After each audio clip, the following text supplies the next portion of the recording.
아멘. 자, 우리 양옆에 계신 분들 인사하도록 하겠습니다. 잘 오셨습니다. 반갑습니다. 인사할까요? 네. 오늘 수요 신앙 강좌 초대교회사를 이번에 나눌 텐데요.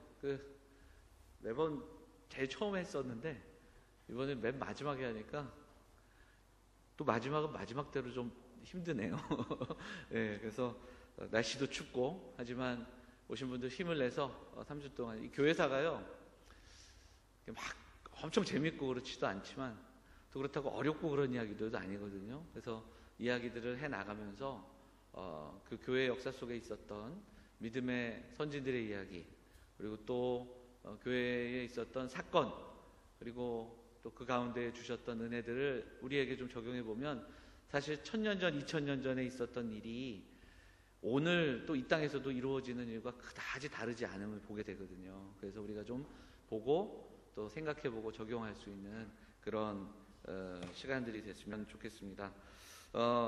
먼저 우리가 역사를 배우고 있는데 왜 역사를 우리가 함께 배우는가, 우리 한번 좀, 제가 예전에도 한번 이야기를 드렸는데 이것을 먼저 좀 짚어보고 넘어가도록 하겠습니다. 왜 역사를 배울까요? 여러분, 우리가 왜 역사를 배워야 할까요? 성경만 공부하면 되지 왜 역사를 그렇게 배워야 할까요? 여러 가지 이유가 있겠지만 두 가지 정도로 좀 요약을 해보면, 첫째는요, 자, 한번 읽어볼까요? 같이 읽겠습니다. 시작. 성경의 하나님은 통해서만 알 수 있기 때문이다, 이렇게 되어 있는데, 이 이야기는 뭐냐면 성경을 통해서 하나님께서 우리에게 말씀하시고 또 하나님께서 우리에게 찾아오시면서 우리는 하나님의 성품과 하나님의 하신 일과 하나님의 속성을 하나님의 말씀을 통해서 알잖아요. 그런데 그럼에도 불구하고 우리가 하나님을 알 수 있는데 하나님을 분석해서 알 수 있는 게 아니라 하나님의 말씀과 함께 그 말씀 속에 일하시는 하나님을 또 경험해야 됩니다. 그러니까 하나님을 우리의 경험을 통해서 또 알아가는, 그러니까 말씀하신 하나님을 우리가 만나고 경험하는 그런 일들이 역사 속에서 있기 때문입니다. 하나님은 이스라엘의 역사 속에서도 일하셨고, 그리고 그 이후에 세계의 역사를 경영하셨고, 지금도 역사를 주관하고 계시기 때문입니다. 그러니까 이성적으로 분석하는 게 아니라 하나님의 말씀을 깨닫고 그 깨닫는 가운데 일하신 하나님을 우리의 삶 속에서 경험하는, 그래서 시편 기자의 말씀처럼 여호와의 선하심을 맛보아 알지어다. 그러니까 맛본다라는 것은 결국은 우리가 하나님을 경험하는 것이죠. 그러니까 그게 역사 속에서 이루어지고 있다. 그러니까 하나님이 역사 속에서 일하시기 때문입니다. 자, 두 번째, 자, 읽어볼까요? 같이 읽겠습니다. 시작. 하나님의 백성의 정체성은 과거 역사를 기억함으로 유지된다. 그러니까 우리가 하나님의 백성이잖아요. 하나님의 백성이 하나님의 백성으로 살아가는 그 이야기들을 통해서 우리가 누구인지를 기억하는 겁니다. 사실 그 치매라는 게 생활하는데 당장 어려움이 있거나 지능이 완전히 떨어지거나 지식이 없어지는 게 아니잖아요. 기억을 잃게 되는 거거든요. 근데 기억을 잃으면 제일 먼저 찾아오는 게 뭐냐면 내가 누군지를 잃게 되는 겁니다. 그 정체성을 잃게 되는 겁니다. 그래서 보면 shared memory, shared identity. 그 기억을 공유하면 우리가 누구인지 정체를 함께 나눌 수 있는 겁니다. 그러니까 이스라엘 백성들에게 있어서 성경에서도 반복되던 이야기 중에 하나가 기억하라예요. 우리가 신명기를 나눌 때도 신명기에서 반복해서 얘기했던 것이 기억하라입니다. 그 왜 그러냐면 아브라함의 하나님, 야곱의 하나님, 그리고 출애굽시켜주신 모세의 하나님이 우리의 하나님이시기에 가나안 땅 들어가서도 그 하나님을 섬기며 그 하나님 붙들고 의지하며 살아야 되는데, 그걸 기억하라는 거예요. 하나님이 어떻게 우리를 먹이셨는지, 40년 동안 광야에서 우리를 어떻게 입히셨는지 기억하라게 강조되고 있다는 겁니다. 공동체도 마찬가지고, 그리고 공통의 기억을 통해 형성되는 그 공동체에 대한 이야기들이 나오죠. 신앙의 눈을 가진 사람들이 이 역사를 이렇게 보면 역사 속에서 하나님의 손길을 보게 됩니다. 성경에도 여러 번 나오지만 보이지 않는 하나님의 손, 느헤미야가 얘기했고 또 성경의 기자들이 얘기했던 보이지 않는 하나님의 손이 있다. 그것은 뭐냐면 하나님의 섭리, 하나님의 통치가 있다는 것을 이야기하죠. 그런 관점에서 역사가 또 우리가 살아가는 삶의 쭉 이야기를 하면 교회의 역사는 하나님께서 택하신 백성들, 하나님께서 택하신 공동체에 주어진 역사이기 때문에 더 하나님의 섭리를 경험할 수 있지 않겠는가. 그러니까 교회에 어떻게 하나님이 일하셨고 교회에 어떤 일들이 있었는가를 보면 야, 하나님이 정말 이렇게 섭리하셨구나. 하나님이 이렇게 힘들고 어려울 때 이렇게 그들을 지켜주셨구나. 그리고 역으로 이렇게 힘든데 믿음으로 살았던 사람들은 진짜 믿음을 이렇게 보여주며 살았구나. 이런 거를 살펴볼 수 있기 때문입니다. 그래서 역사의 주관자는 하나님이시고 그리고 그것을 무엇보다 가깝게 느낄 수 있는 역사는 교회의 역사다. 이렇게 우리가 정리해 볼 수 있습니다. 자, 역사를 두 파트로 나누죠. 어떻게 나눕니까? BC와 AD죠. BC는 무엇의 준말입니까? Before Christ. 주 전. 이렇게 주님 오시기 전. 그 다음에 AD는 아노 도미네. 이것도 역시 주 후가 됩니다. 그래서 이제 AD와 BC로 나뉘게 되는데 이걸 뭐 다른 역사에서는 주라는 말을 빼고 기원전, 기원후 이렇게 써요. 일반 역사에서는 주라는 말을 쓰지 않고 기원전, 기원후라는 말을 쓰게 되는데요. 자, 교회사에 대한 이야기들을 좀 시작하면서 우리 35페이지 보면 교재에 적어놓은 이야기들을 좀 보도록 하겠습니다. 교회사란 무엇인가? 어거스틴이 말한 것처럼 교회를 하나님의 나라라고 정의한다면 교회의 역사란 지상에서의 하나님 나라의 역사라고 할 수 있다. 곧 하나님을 믿는 사람들, 즉 하나님 백성들의 삶과 신앙의 역사라고 할 수 있다. 이렇게 정리할 수 있고요. 그 밑에는 한번 같이 읽어볼까요? 하나님의 백성들은 시작. 하나님의 백성들은 넓은 의미로 구약의 백성들과 신약 시대의 백성들을 포함한 모든 성도들을 의미한다. 그래서 교회의 역사는 창세기에 기록된 창조의 역사로부터 현재에 이르기까지 하나님의 백성들의 총체적인 신앙과 삶의 파노라마이다. 그렇죠. 그러니까 실상은 하나님의 백성들이라면 구약 시대에서부터 교회 역사가 시작된다고 볼 수 있지만 실제로 교회의 역사는 사도 시대에서부터 우리가 살펴보는 것으로 그렇게 정리할 수 있습니다. 자, 그러나도 한번 읽어볼까요? 그러나 같이 읽을까요? 시작. 그러나 지상에서의 가시적인 교회 공동체는 그리스도의 오심과 부활로부터 시작되고 형성되었기에 실제적인 교회 역사의 진행은 사도시대부터 다루는 것이 정례이다. 교회사의 시대적 구분은 전통적으로 초대, 중세, 그리고 근현대로 나뉜다. 이렇게 되어 있습니다. 이 이야기는 이후에 다음 주에 초대교회, 교회를 시작을 언제부터 볼 것인가, 이게 조금 중요한 지점이 있거든요. 그래서 카톨릭이 보는 교회의 시작, 그리고 자유주의, 그리고 개신교에서 보는, 개혁주의에서 보는 교회의 시작을 다음 주에 좀 나누도록 더 할 거고요. 밑에 파트를 보시면 교회사는 세 파트로 나눕니다. 자, 보면 초대사와 중세와 그리고 근세사로 나눕니다. 사실 이것은 역사를 공부하는 사람들이 중요한 사건과 시대와 그리고 편의에 따라 나눈 그러한 구분일 텐데 우리는 이번 3주를 통해서 초대교회사를 살펴볼 겁니다. 자, 초대교회사는 세 파트로 나뉘는데요. 자, 사도시대와 니케아 전, 니케아 후로 나눕니다. 여기서 니케아는 니케아 공회가 됩니다. 이것도 이제 우리가 이야기를 하면서 니케아 공회가 무엇인지를 초대교회 역사 속에서 한번 살펴보도록 할 건데요.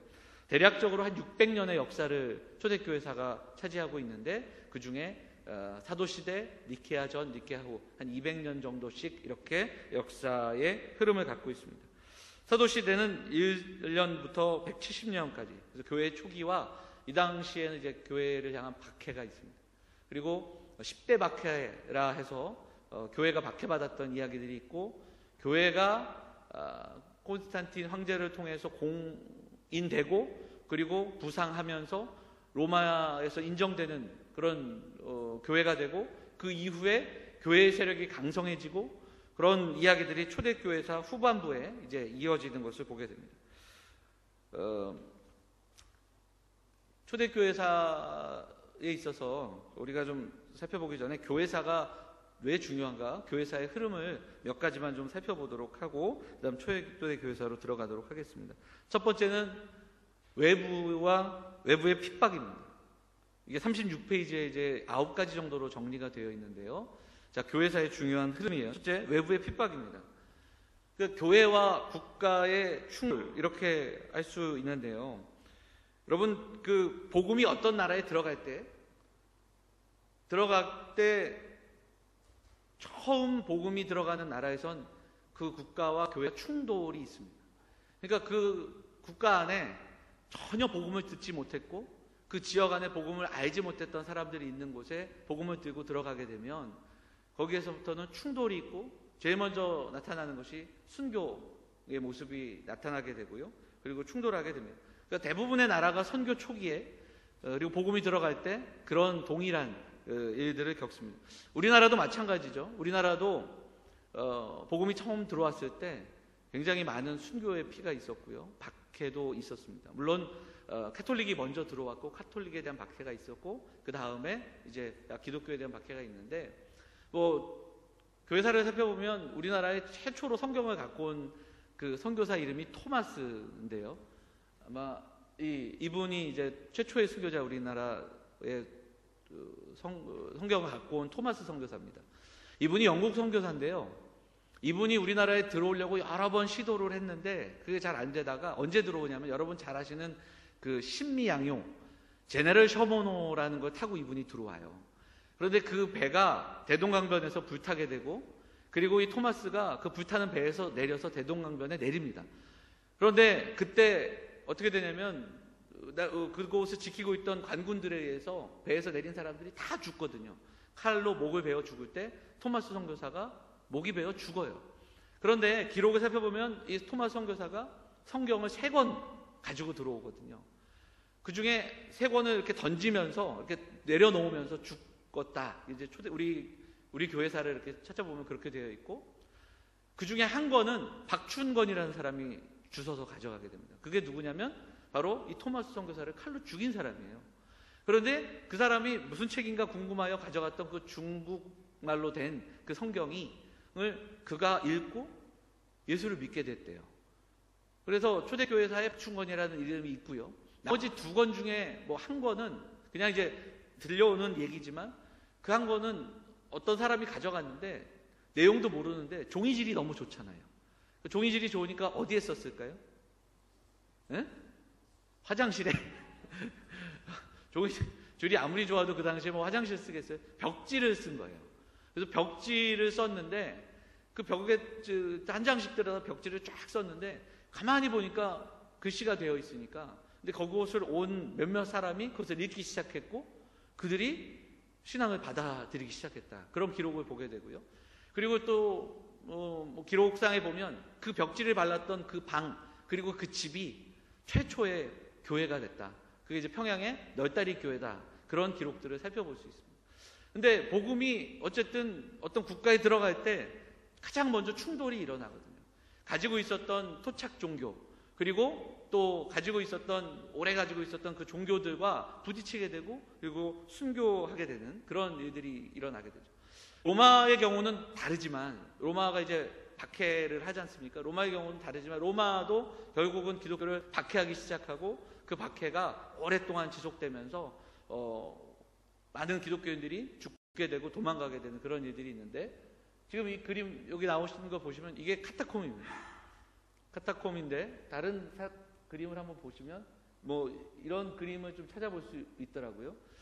그 터키에 가보신 분들은 갑바도기아에 가보셨으니까 데린구유라는 곳을 가보셨을 겁니다. 지하 도시 비슷하게 되어 있는 구조로 되어 있고요. 기록을 찾아보면 이 카타콤은 들어가면 나오기가 힘든 대략 그 안에 길이가 한 500km 정도 될 정도로 꼬불꼬불 되어 있답니다. 그러니까 로마 군인들이 잡으러 들어오면 찾을 수가 없는 거예요. 그러니까 그 안에 있는 거기서 예배드렸던 사람들만이 알 수 있는 표시로 출구와 입구를 만들어 놓고 그리고 거기서 꼬불꼬불한 길 그곳에서 묘지였던 그곳에서 예배했던 모임을 가졌던 그런 기록들을 좀 살펴볼 수 있습니다. 자, 두 번째는 내부의 분열과 이단의 파생입니다. 이게 뭐냐면 교회가 사실은 AD 100년이 될 때까지 이 성경이 우리가 지금 66권을 갖고 있는데 이게 성경이 이렇게 66권으로 정해진 게 막 옛날부터 그런 게 아니라 AD 100년까지도 성경을 66권으로 정하지 못했고 그냥 막 있었어요. 그냥 막 두루마리로 있고 뭐 번역된 거 있고 막 이렇게 여러 가지가 있는 거죠. 그러다 보니까 그 안에서의 분열이 있었고 자꾸만 이단이 생겨나게 되는 겁니다. 그래서 제일 먼저 구약 성경을 39권으로 정한 회의가 AD 90년의 얌니아 회의예요. 알렉산더가 헬라 나라가 그 이스라엘 백성들의 지방을 쳐들어오고 그 다음에 로마가 쳐들어오고 그리고 예루살렘 성이 멸망하고 막 이런 무너지고 막 이런 그 일들이 있으면서 이스라엘 백성들이 이거 안 되겠다. 우리의 말씀을 지켜야겠다. 이런 생각을 하게 됩니다. 그래서 AD 70년에 예루살렘 성이 무너지는데 경각심을 갖고 구약 성경 굉장히 많은 그 두루마리 중에 39권을 정경화하는 회의가 얌니아 회의예요. 여기서 39권이 먼저 정해지고요. 이후에 이제 신약 성경이 막 쓰여집니다. 여러분 신약 성경의 순서가 어떻게 되죠? 마태, 마가, 누가, 요한. 그 다음에 사도행전, 로마서 뭐 이렇게 되잖아요. 근데 신약 성경의 특징은 이게 시대순이 아니에요. 이게 쓰여진 순서대로 되어 있는 게 아니라 성경을 복음서를 띄워놓고 그 다음 바울서신 이렇게 이제 장르별로 분류한 거거든요. 먼저 쓰여진 걸로 치자면은 대략적으로 학자들이 뭘 보냐면 갈라디아서를 먼저 썼다고 하고요. 야고보서를 먼저 썼다고 합니다. 그 다음에 바울서신이 먼저 쓰여졌고 그리고 간발의 차이로 복음서가 쓰여지고요. 그리고 제일 나중에 쓰여진 게 어떤 신약 성경일까요? 요한서신이에요. 요한서신. 제가 오늘 아침에 살짝 얘기를 했는데 새벽기도 때 요한서신이 가장 뒷부분에 쓰여집니다. 왜냐하면 요한복음, 요한서신, 요한계시록. 그래서 오늘 아침에도 말씀드렸잖아요. 요한이 사도행전 3장에 이후에 싹 사라져요. 그리고 그동안 뭐 하고 있었을까? 대부분 마리아를 섬겼을 것이다. 그렇게 이야기하죠. 요한복음 뒷부분에 보면 예수님이 네 어머니다 라고 이야기하면서 어머니를 맡기잖아요. 그러면서 요한은 사도행전 3장부터 사라지고 그리고 한참 있다가 나타나는 거예요. 근데 대부분 학자들은 요한이 어디를 사역했을까 보면 에베소 교회를 사역했다고 봅니다. 그래서 제가 아침에 말씀드렸지만 요한복음, 요한서신, 요한계시록을 이어지는 큰 맥 중에 하나가 사랑이고 그 사랑이라는 것이 왜 자꾸 반복될까 생각해보면 에베소라는 그 지역 속에서 사역했던 그 요한의 이야기를 이렇게 연결을 해보면 에베소 교회가 요한계시록 제일 처음에 나오는 책망받는 그 교회인데 에베소 교회가 책망받는 이유가 딱 한 가지예요. 그 하나가 뭡니까? 첫사랑을 잃어버린 거예요. 이단도 이기고 뭐 칭찬을 막 받는데 에베소 교회가 잃어버린 것이 뭐냐면 사랑을 잃어버린 겁니다. 그 에베소 교회를 향해서 그 공동체를 향해서 사도 요한이 얼마나 사랑을 강조했을까. 그걸 생각해보면 요한서신 그리고 요한계시록까지 이어지는 이 사랑의 테마가 에베소 교회와 연결이 되고 그리고 사도 바울도 에베소서를 보면 그 뒷부분에 있어서는 사랑에 대한 이야기들을 강조하는 것을 보게 되죠. 자, 요한복음 그리고 요한서신, 요한계시록이 마지막에 쓰였습니다. 계시록은 놔둔 채로 요한복음과 요한서신을 보면 요한이 왜 펜을 들었을까 생각을 해보면 요한이 그 다른 사도들이 교회를 세우고 또 복음이 전해지는 이 모습을 보면서 흐뭇했을 텐데 어느 날부터인가 예수님에 대한 잘못된 그 가르침들이 교회로 침투하는 겁니다. 그래서 거짓 교사들이 들어오고 잘못된 가르침, 대표적으로는 예수님의 성육신을 부인하고 그리고 또 하나는 예수님의 어떤 부활을 부인하는 그런 잘못된 가르침과 그리고 1세기, 2세기로 넘어가면서 영지주의가 교회로 침투해 오면서 잘못된 사상들을 가르치는 그런 이야기들을 보면서 요한은 요한복음을 쓰기 시작하는 거예요. 그리고 그래서 요한복음을 보면 마태, 마가, 누가와는 다른, 그래서 마태, 마가, 누가는 공관복음으로 우리가 묶지만 요한복음은 사복음서로 요한은 아주 전하고자 하는 메시지를 정교하게 하나의 어떤 그 표적, 기적을 먼저 이야기하고 기적 이후에 예수님이 과연 누구시냐. 그리고 또 이 기적을 이야기하고 예수님은 이런 분이다. 그리고 또 예수님이 전하셨던 말씀 중에서 나는 무엇이다. 에임이라는 그 문장을 통해서 계속 예수님이 누구신지를 전하는. 그래서 이단의 어떤 공격과 이단의 어떤 흐름, 잘못된 가르침에 맞서서 정말 바른 복음을 전하기 위해 펜을 들었던 요한의 그 마지막 그 요한복음과 요한 서신들을 우리가 살펴볼 수 있죠. 자, 그렇게 이제 복음서들이 쓰였는데 그거 외에도 복음서가 굉장히 많았던 거예요. 지금 고고학에서 보면 뭐 많은 그 복음서들이 발견되거든요. 도마복음, 유다복음 이런 것도 있다고 우리가 듣지 않습니까? 그래서 오히려 그런 거는 교회를 공격하는 그런 어떤 요소가 되기도 하고 또 그런 모습들을 보게 되는데, 이 이단들이 창궐하면서부터 많은 이단들이 그 성경을 난도질하고 그리고 잘못된 가르침을 보게 된 겁니다. 대표적인 사람이 나중에 한번 얘기하겠지만 말시온이라는 사람이 나오는데, 이 말시온이라는 사람은 다른 거 다 이렇게 성경을 치우고 바울 서신하고 누가복음만을 이렇게 성경으로 인정하는 그런 모습들도 있었습니다. 그래서 도대체 어떻게 우리가 이것을 정리해야 할까? 그래서 많은 사람들이 모여서 회의를 하게 됩니다. 그리고 또한 300년 이후부터 이제 로마가 박해가 굉장히 전격화되는 박해가 되면서 많은 성경을 압수하고 불태우는 일들도 있었기 때문에 성경을 지켜내자. 그래서 이제 27권으로 성경을 정하게 됩니다. 기준을 정하고 사도들의 쓴, 그리고 초대교회의 고백들이 담겨져 있는 그런 이야기들을 정리해서 신약 27권을 수집하고 결정해서 결국은 397년에 카르타고 회의에서 66권의 성경이 정해지게 됩니다. 그리고 그 외에는 이제 카톨릭에서는 그 외에 66권 외에 외경으로 인정하는 성경들도 있고요. 그런 것을 보게 되죠. 영지주의가 이단은 아닙니다. 그러니까 잘못된 사상이에요. 이단까지 갈 것 없이 그냥 잘못된 철학, 잘못된 사상이에요.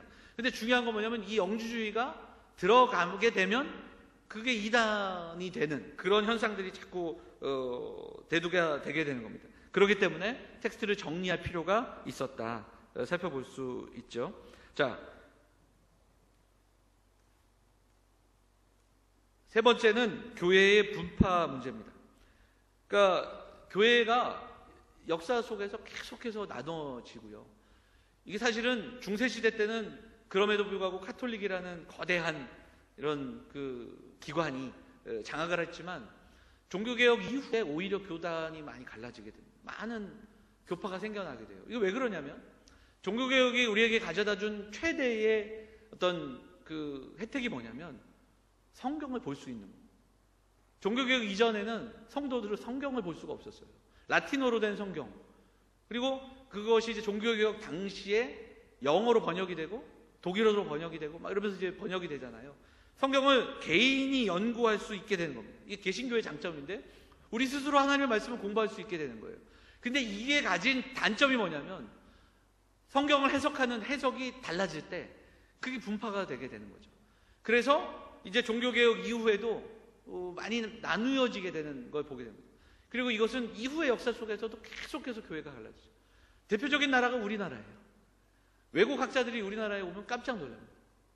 장로교회가 굉장히 큰 교단으로 된 것도 깜짝 놀랄 일이지만 예수교 장로회가 있고 기독교 장로회가 있고 예수교 장로회 합동이 있고 예수교 장로회 통합이 있고 뭐 이런, 그 다음에 저쪽 끝에 우리 순장이 있고.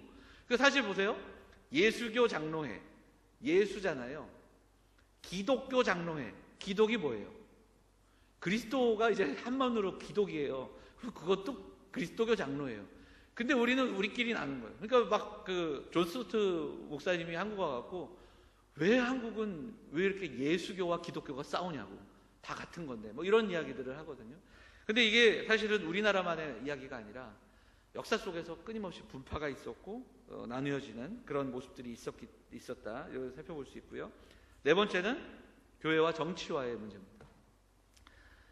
이제 국가가 시스템적으로 어떤 교회를 핍박할 때가 있습니다. 대표적인 게 이제 지금의 어떤 북한이 될 것이고요. 중국은 한동안 조금 오픈했다가 중국도 다시 지금 그러고 있고요. 뭐 독일 같은 경우 이제 한동안 국가의 어떤 시스템과 교회가 마찰을 이루었던 그런 때가 있습니다. 물론 그 당시만 해도 독일의 히틀러와 그 나치에 협력했던 교회가 더 많았고요. 그럼에도 불구하고 교회가 이거 잘못된 것에 대해 저항했던 사람들이 있습니다. 제가 자주 언급하는 목사님 중에 본회퍼 목사님이라는 분은 히틀러를 암살하는 암살 조직에서 활동했던 그런 기록들도 보게 됩니다. 사실 아픈 역사인데 그럼에도 불구하고 독일과 한국과의 차이가 있습니다. 우리나라도 마찬가지입니다. 일제시대 때 일본이 우리나라의 정신을 이렇게 말살하기 위해서 했던 정책 가운데 이름을 바꾼 것이고요. 그리고 두 번째가 신사참배입니다. 그래서 이제 이 땅에 있는 많은 교회들이 신사참배는 나라를 위한 거고 나라를 향한 거기 때문에 괜찮다. 그걸 우리 회의에서 정하고 그래서 신사참배를 거부한 아주 소수 교단이 있었습니다. 그 중에 하나가 바로 우리 교단이기도 하고요. 그런데 일제시대가 끝난 이후에 일본이 자기 나라로 돌아가고 우리나라가 재정비되고 교회가 새롭게 시작될 때 교회의 주류가 누구였냐면 신사참배한 사람들이 아니라 신사참배 했던 사람들. 신사참배 거부했던 분들은 대부분 감옥 가고 죽거나 고생해서 몸 힘들고 교회들은 약화됐습니다. 그런데 신사참배했던 교회들은 그대로 명맥을 유지하면서 그리고 그들이 이 땅의 교회의 어떤 중심이 되고 그리고 주된 모습이 됩니다. 독일교회는 그러지 않았습니다. 독일교회 역사를 보면 독일교회는 그 2차 세계대전 이후에 그 히틀러와 그리고 나치에 대항했던 그 자유교회인가요? 들이 독일교회의 중심이 됩니다. 그리고 철저하게 회개운동을 하고요. 그러니까 그것이 사실은 우리랑 굉장히 좀 다른 지점의 아픈 부분이기도 한데요. 반대로 교회와 국가가 이렇게 서로 간에 협력을 막 하잖아요. 그럼 어떤 일이 벌어지게 되냐면 교회가 타락하게 됩니다. 그게 이제 우리가 살펴보게 될 로마가 교회를 핍박하다가 교회를 인정하고 국교가 되면서 교회가 어떻게 되는가를 보면 핍박받을 때의 교회의 모습과 핍박이 없고 교회가 오히려 영광을 누릴 때의 교회의 모습이 굉장히 대조가 된다. 그러니까 이 세상 속에서의 어떤 가치나 그리고 누리고 있는 것들은 다 상승 곡선을 갖고 있지만 교회의 영적인 모습은 오히려 이 상승 곡선이 올라갈수록 떨어지는 모습을 보여주는 것이 바로 교회와 국가가 협력하고 또 그것이 내용들인 것을 보게 됩니다. 자, 다음 다섯 번째 뭡니까? 성직자의 자격의 문제입니다. 이게 이제 중세시대 때의 문제였고요. 사실 이것도 오늘날의 문제입니다. 그러니까 사제가 되기가 쉽게 되면 그리고 사제가 많은 권한을 누리게 되고 그리고 많은 것들을 누리게 되는 그 시대의 모습. 교회가 성장하고 확장되면 많은 신학교가 생겨나게 되고요.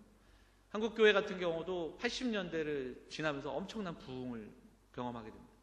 그래서 십자가를 꽂으면 많은 사람들이 교회에 몰려오던 때가 있었답니다. 너도 나도. 그러면서 뭐가 생기냐면 신학교가 많이 생겨요. 그리고 또 많은 목회자들이 나오게 됩니다. 그런데 어느 이제 순간부터 어떤 성직자의 자격의 문제가 대두되게 됩니다. 목회자가 되는 게 어려워야 됩니다. 제가 뭐 이미 목회자 된 사람이 이렇게 얘기하는 건 좀 그렇지만 그렇게 돼야 될 것이고 앞으로 그렇게 될 겁니다. 지성과 영성이 균형을 이루어야 되기 때문에 그렇습니다. 지금도 보면 6개월이면 목사가 되는 코스가 있어요. 그것도 길면은 통신으로. 그래서 통신으로 할 수 있는 6개월 코스가 있는 거예요.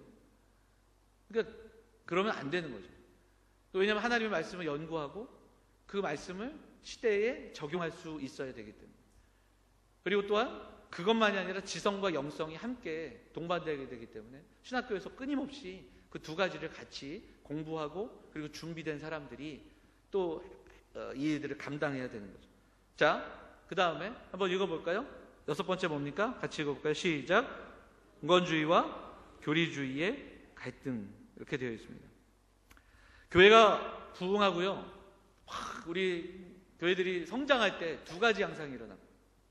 첫 번째가 뭐냐면 찬양과 기도와 능력과 은사를 강조하는 이런 그 갈망하는 경건주의 그래서들이 이렇게 일어납니다.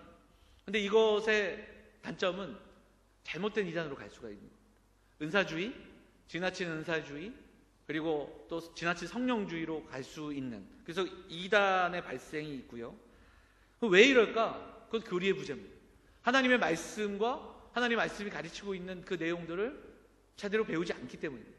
그러니까 우리가 정말 수련회, 부흥회, 한국교회가 부흥회의 어떤 큰 은혜들을 받은 시간들이 있었거든요.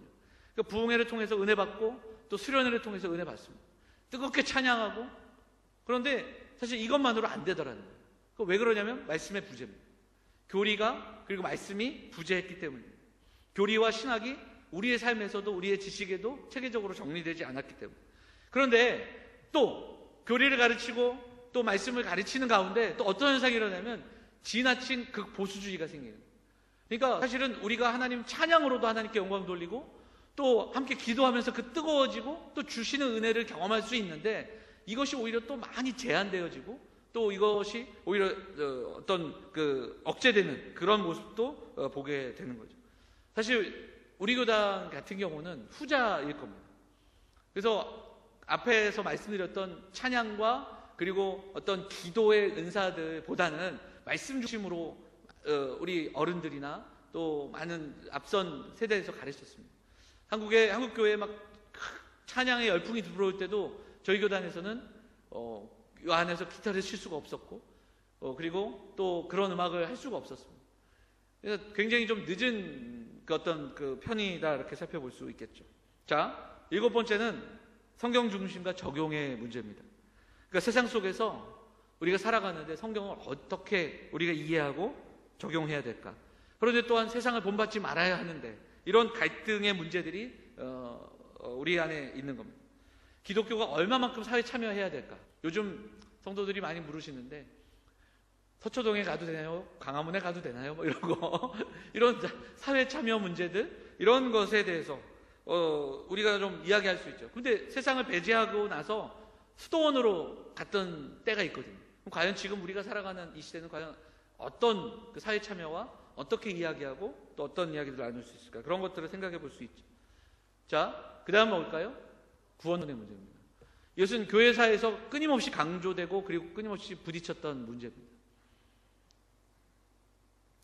초대교회 역사를 후반부에 가면 주로 이 이야기를 반복해서 합니다.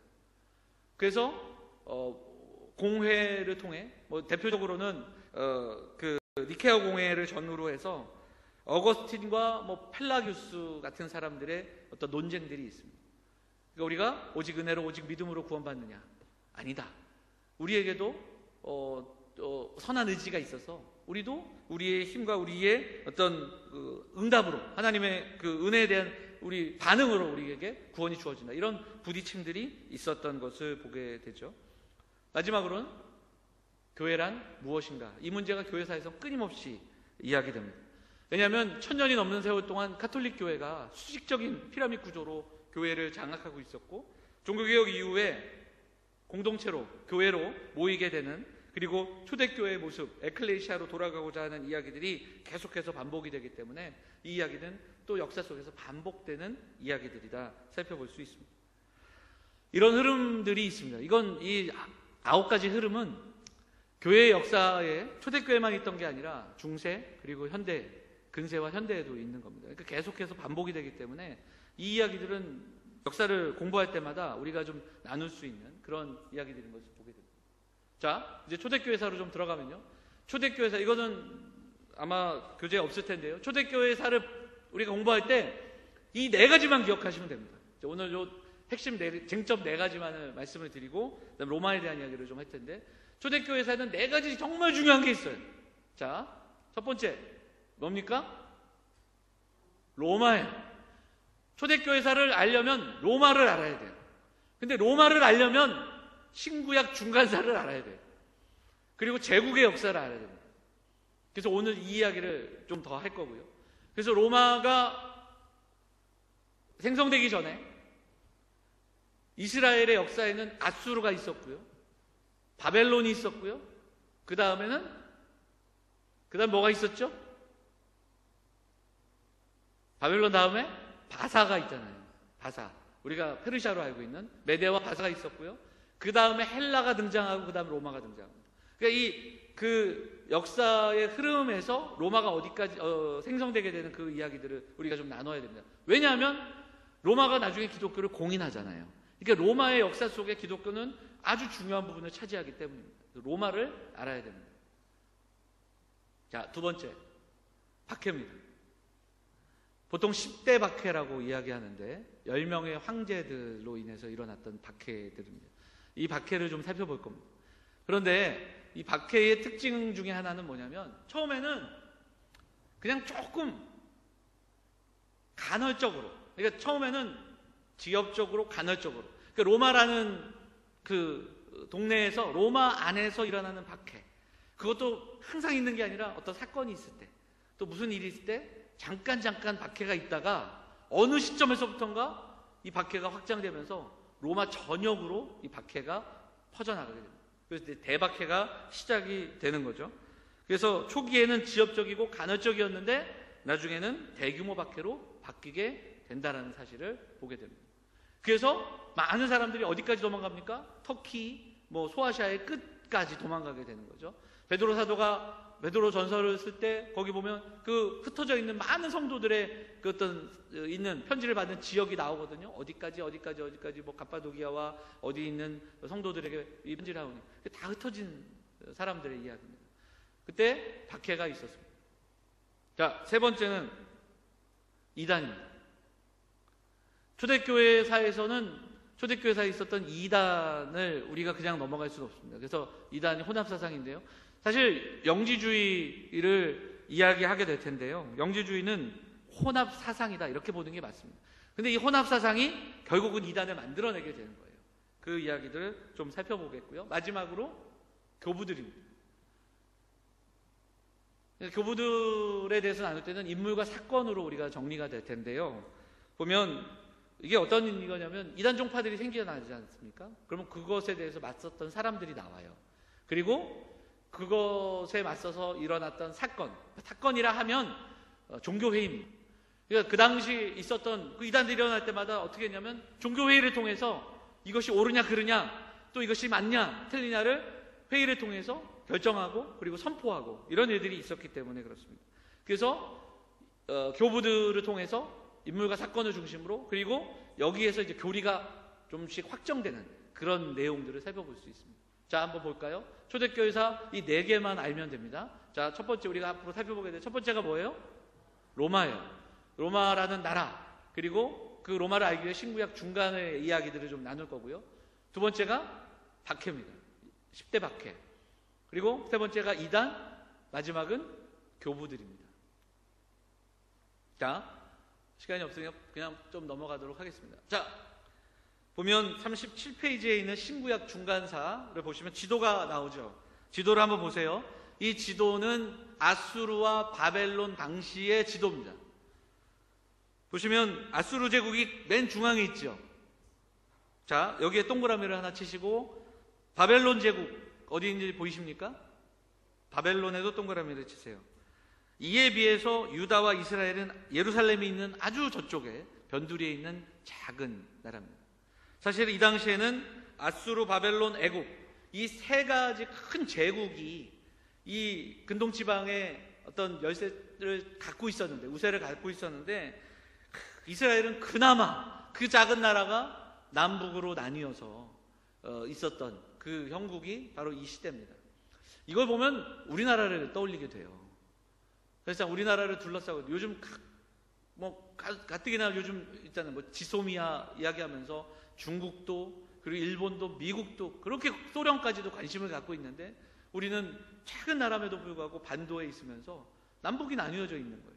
참 이 이스라엘 역사를 이렇게 보면서 자꾸 우리나라를 떠올리게 되는 그런 그림을 보게 됩니다. 자, 신구약 중간사 한번 볼게요. 37페이지 보면 말라기와 세례 요한의 출현 사이에는 약 4세기에 걸친 공백이 있다 이렇게 되어 있습니다. 이 시기는 신약 시대와 신약 성경에 대한 이해와 해석을 위한 열쇠가 된다. 구약과 신약의 지리적 배경은 같지만 지적이고 사회적이고 문화적이고 종교적인 배경이 다르기 때문입니다. 그래서 이 시대의 역사를 배우는 것은 신약 성경을 이해하는 데서 매우 중요합니다. 그래서 좀 눈여겨보시고 살펴보는 그런 내용들이 됐으면 좋겠습니다. 자, 38페이지 한번 보시면 지도가 하나 더 있습니다. 그죠?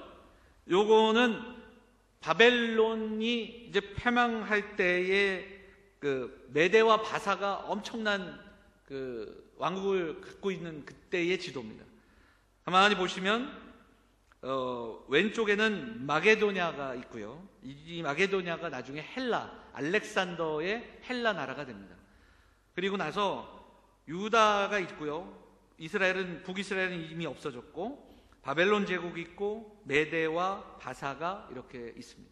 이 메대와 바사는 그리스의 도시국가들처럼 처음에는 작은 도시국가들이었는데 이것이 강성해져서 큰 두 개의 국가가 이후에는 메대가 이것을 이렇게 통일하는 그런 모습들도 보게 됩니다.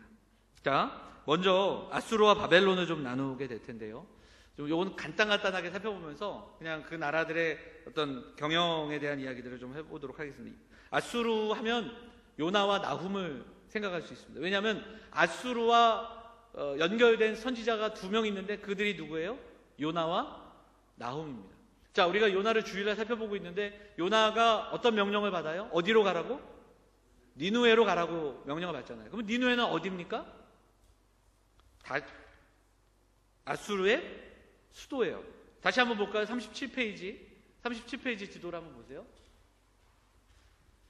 니누에가 있어요. 어디 있죠? 아수르 제국할 때 국자 바로 위에 있죠. 여기가 니누에입니다. 여기가 바로 아수르의 수도였습니다. 아수르는 성경에 아수르를 향하여 하나님이 멸망을 예언하셨고 그리고 그들이 회개를 촉구했던 성경이 요나서고요. 나훔은 완전한 멸망을 예언하게 됩니다. 아까도 말씀드렸지만 사실 요나를 통해서 아수르의 수도를 구원하셨어요. 요나가 요나서를 보면 니느웨로 가갖고 말씀을 전하니까 어떤 일이 벌어집니까?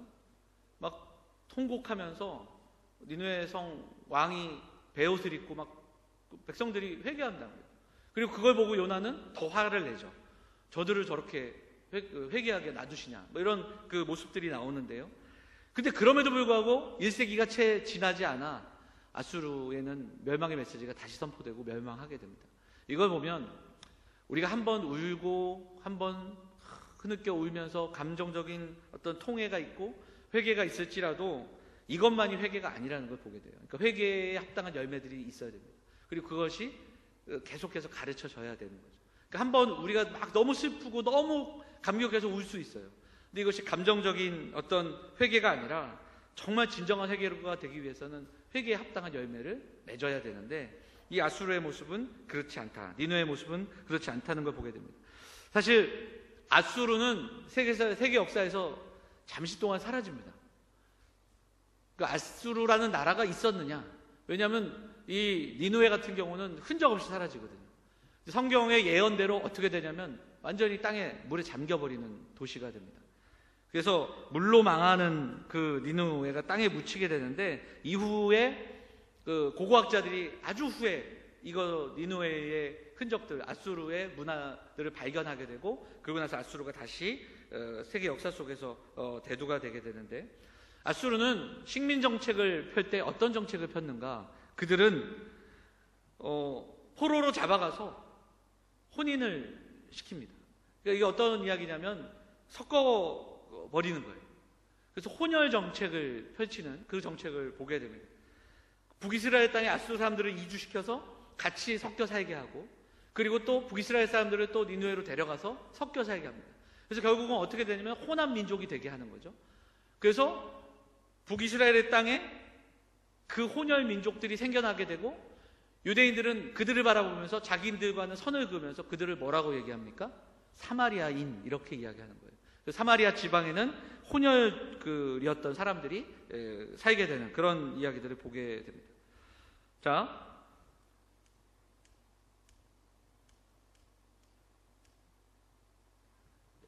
우리가 지금 나누고 있는 제국들이 보여주는 세계의 경영이 있습니다. 근데 아수르의 세계 경영의 핵심은 뭐냐면 경계입니다. 경계를 허무는 거예요. 그래서 땅과 민족의 경계를 허물고 너도 나도 같이 살고 혼혈로 살아가는 정책을 피는 거죠. 그게 이제 아수르가 정복하는 나라들마다 펼쳤던 정책 중에 하나입니다. 그러나 여러분, 경계는 누가 정하는 거예요? 하나님이 정하십니다. 땅의 경계를 무력으로 허물 수 있을 것 같지만 그렇지 않아요. 사람의 민족의 경계를 사람들이 만들어가는 게 아니라는 거죠. 자, 우리 이사야서 말씀 한번 볼까요? 이사야서 같이 읽겠습니다. 같이 읽어볼까요? 시작. 이것이 온 세계를 향하여 정한 경영이며 이것이 열방을 향하여 편 손이라 하셨나니 만군의 여호와께서 경영하셨은즉 누가 능히 그것을 패하며 그의 손을 펴셨은즉 누가 능히 그것을 돌이키라. 이게 이사야서에 나오는 말이에요. 자, 아수르가 북이스라엘을 멸망시킨 이후에 남유다를 향하여 돌진합니다. 북이스라엘도 멸망시켰는데 남유다쯤이야. 근데 남유다를 멸망시키지 못했어요. 왜 그러냐? 사내립이 쳐들어와가지고 예루살렘 성을 막 그냥 꽁꽁 둘러싸고 있음에도 불구하고 결국은 그들이 어느 날 하룻밤에 죽게 되고 막 이런 일들이 열왕기에 나오잖아요. 그때 이사야 선지자가 이야기한 거예요. 아수르는 유다를 무너뜨릴 수 없다. 왜 그러냐? 그래서 하나님이 정해놓으신 경계가 여기까지이기 때문이다. 그 이야기를 들려준 겁니다. 누가 능히 그것을 패하고 그가 손을 펴셨는데 누가 능히 그것을 돌이킬 수 없다. 정말 거기까지. 그래서 아수르는 북이스라엘까지만 들어오게 되는 그 역사의 모습들을 보게 됩니다. 자, 한 구절만 더 볼게요. 사도행전에 나오는 이야기입니다. 사도행전 17장 말씀 같이 읽어볼까요? 같이 읽겠습니다. 시작. 인류의 모든 족속을 한 혈통으로 만드사 온 땅에 살게 하시고 그들의 연대를 정하시며 거주의 경계를 한정하셨으니 하나님께서 우리의 역사를 주관하시고 연대를 정하시고 경계를 정하셨다. 이렇게 성경이 말하는 겁니다. 우리가 살아가는 삶의 역사가 하나님의 주관 속에 있고 우리가 아무리 그 경계를 세워가고 경계를 허물려고 해도 우리가 하는 것이 아니라 하나님이 만들어가는 것이다. 그렇게 말씀하고 있는 겁니다. 자, 두 번째, 시간이 별로 없으니까 빨리 볼게요. 자, 바벨론의 세계 경영. 바벨론, 아수르를 뒤를 이어 바벨론이라는 나라가 제국이 되는데 바벨론은 교육을 앞세웁니다. 그리고 무시무시한 이데올로기라는 것을 앞세워서 그들을 가르치려고 합니다. 이것을 볼 수 있는 그 장면이 어디에 나오죠? 아수르가 교육을 해요. 다니엘이에요. 다니엘서를 보면 다니엘이 새 친구랑 잡혀가잖아요. 그래서 바벨론의 왕궁에서 교육을 받잖아요. 그러니까 이런 거예요. 똑똑한 사람들 데려다가 우리의 가치, 우리의 종교, 우리의 사상을 가르치면 그들이 거기에 물든다. 그래서 그들은 우리 사람이 될 것이고 같은 민족 또 같은 우리 사람들이 될 거라는 그 사고를 갖고 있어. 그게 통했어요. 근데 그게 과연 맞는가? 그게 통하지 않는 한 사람을 보여주잖아요. 그게 누구예요? 다니엘이에요. 다니엘은 시작부터 그들과 달랐어요. 그리고 심지어는 하나님은 다니엘에게 바벨론을 향하여 책망하게 하고 다니엘에게 환상을 보여주시는데 그 환상들이 뭐예요? 제국의 흥망성쇠를 다 보여주십니다. 그래서 다니엘서를 보면 아수르, 바벨론의 뒤를 잇는 메대와 바사, 그 다음에 헬라, 로마에 이르기는 그 역사를 무슨 이렇게 환상을 통해 그림을 통해서 보여주신단 말이에요. 실제로 이 다니엘서가 기록이 된 이후에 알렉산더가 헬라군을 이끌고 엄청난 대국을 만들거든요. 알렉산더가 페르시아를 정복하기 전에 예루살렘에 와요. 예루살렘에 와서 다니엘서 기록을 보면 깜짝 놀랐다는 기록을 요세푸스라는 책을 보면 일반 역사에도 기록이 되어 있어요. 그게 뭐냐면 다니엘이 가만 보니까 이 이야기가 헬라의 이야기가 몇백 년 전에 기록이 되었다는 거예요. 자기들의 이야기가 몇백 년 전에 성경이 예언이 되어 있기 때문에 깜짝 놀라고 그 기록이 요세푸스의 역사를 보면 기록되어 있다. 이렇게 살펴볼 수 있죠. 자, 다음 페르시아, 이 페르시아가 메대와 바사거든요. 이들이 세계 경영은 뭡니까? 뭐라고 적혀 있어요? 숫자예요, 숫자. 페르시아는 정말 많은 그 사람들, 그러니까 숫자로 밀어붙입니다. 그러니까 페르시아가 한번 전투에 나가면 어마어마한 사람들이 몰려 나가는 거예요. 그래서 여러분 잘 아시는 대로 그리스라는 나라, 아테네와 스파르타, 이들이 페르시아랑 몇 번을 전투하잖아요. 그러니까 페르시아가 이스라엘을 중심으로 한 이 지역은 다 차지했는데 그리스로 못 들어가요. 그래서 배 막 몇백 척, 몇천 척을 가지고 가서 스파르타랑 싸우는데 스파르타에서 몇 명이 나오냐면 300명이 나오는 거예요. 아테네에서 그 도와주러 올 때까지 기다리는데 300이라는 영화가 있잖아요. 그게 바로 그거예요. 한 번은 스파르타가 어떤 그 축제 기간이라서 전쟁에 못 나가고 아테네만 전쟁을 하게 됐어요. 그래서 한 평원, 어떤 그 페르시아 그 군대들이 몇만 명이 들어오는 그 평원에서 몇천 명 대 몇만 명 싸우는데 거기에서 아테네 군사는 200명이 죽지 않아요. 200명 채 죽지 않는데 페르시아 군사는 한 8,000명, 9,000명, 10,000명 정도가 죽고 도망가게 됩니다. 그래서 그때 한 병사가, 이게 너무 기가 막힌 승리잖아요.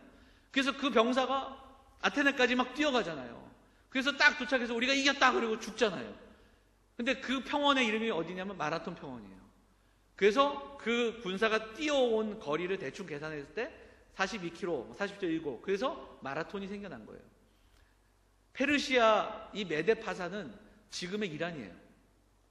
페르시아의 후예들이 지금의 이란이라는 나라인데, 이란은 역사 속에서 이 전투를 가장 수치스럽게 생각하고 있기 때문에 지금도 모든 운동 가운데 마라톤을 하지 않아요. 그리고 이란에서 아시안 게임이 있었는데 아시안 게임이 있던 그때에 모든 운동은 다 되는데 마라톤 안 돼. 그래서 이란에서 아시안 게임을 함에도 불구하고 마라톤은 그 아시안 게임에서 뺐어요. 그만큼 그들의 역사 속에서는 수치스러운 전쟁으로 남아있다. 이렇게 살펴볼 수 있죠. 자, 페르시아의 세계경은 숫자입니다. 숫자. 더 많은 것을 차지하고 더 많은 사람들이 나가고 그 숫자로 늘 자신감이 넘쳤지만 하나님은 성경을 통해 우리에게 말씀하셔요. 하나님의 세계경은 다릅니다. 정반대예요. 하나님은 하나님의 말씀을 지켜 행하는 한 사람, 작은 민족이지만 하나님의 말씀을 지켜 행하면 묵은 곡식을 먹고 있는데 먹는 중에 뭐가 나요? 새 곡식이 나요. 새 곡식이 나고 5이 100을 쫓고 100이 만을 쫓는다. 레위기에 나오는 말씀이에요. 그러니까 하나님은 작은 자들, 그리고 어찌 보면 더 성경의 이야기로 들어가자면 한 영혼을 천하보다 귀히 여기신다. 그러니까 이 페르시아의 세계 경영과는 전혀 다른 이야기를 알 수 있습니다. 자, 마지막으로 하나 더. 헬라의 세계 경영은 혼합입니다. 이것도 역시 아까 아수르와 비슷한 그 내용이에요. 헬라는 여러분 아시는 알렉산더라는 왕이 아버지 필립으로부터 받은 재산과 그리고 군사를 동원해서 마게도니아를, 그리고 그리스를, 그리고 페르시아까지 정벌해요. 어마어마한 땅을 정벌하게 됩니다. 근데 알렉산더가 23살에 왕이 되는데 36살에 죽습니다. 13년 동안 모든 것을 차지하지만 그럼에도 불구하고 죽게 됩니다. 그러니까 이 제국의 역사를 보면 아무리 강한 나라도 영원한 나라가 없습니다. 힘도 그리고 영원히 지속되지 못한다. 이것을 우리가 살펴볼 수 있죠. 끝이 있고 그리고 또 영원함이 없다라는 것도 보게 됩니다. 좀 몇 가지 이야기들을 좀 더 나눠볼 수 있겠지만 이 정도로 좀 정리할게요. 자, 조금 시간이 지나지만 그래도 좀 이거는 보고 가야 되기 때문에, 자, 이 사진을 한번 보여드리겠습니다. 여러분 이 사진을 아세요? 본 적 있으세요? 그렇습니다. 누가 얘기했을 때? 로물루스 이야기죠. 늑대예요, 늑대. 늑대의 젖을 먹는 로물루스와 레무스입니다. 이게 이제 시오노 나나미가 쓴 로마인 이야기, 그리고 로마 역사를 보면 이 로마가 어떻게 생겨나게 되냐면 이 로물루스와 레무스라는 쌍둥이가 있어요. 근데 이들의 그 출신은 어디까지 거슬러 올라가냐면 여러분 아시는 그 트로이 전쟁이라고 들어보셨죠? 트로이 전쟁에서 살아남은 몇몇의 무리가 도망쳐서 이룬 그 족속이 있습니다. 그래서 뭐 자기네 이름은 알바론가다 이렇게 얘기하는 알바론가의 후예예요. 근데 이들이 쌍둥이가 태어나네. 근데 삼촌이 이들을 버려요. 내쫓습니다. 삼촌에게 버림받아요. 그러면서 숲속에 버려지는데 이 사람 얘네들을 누가 키웠다?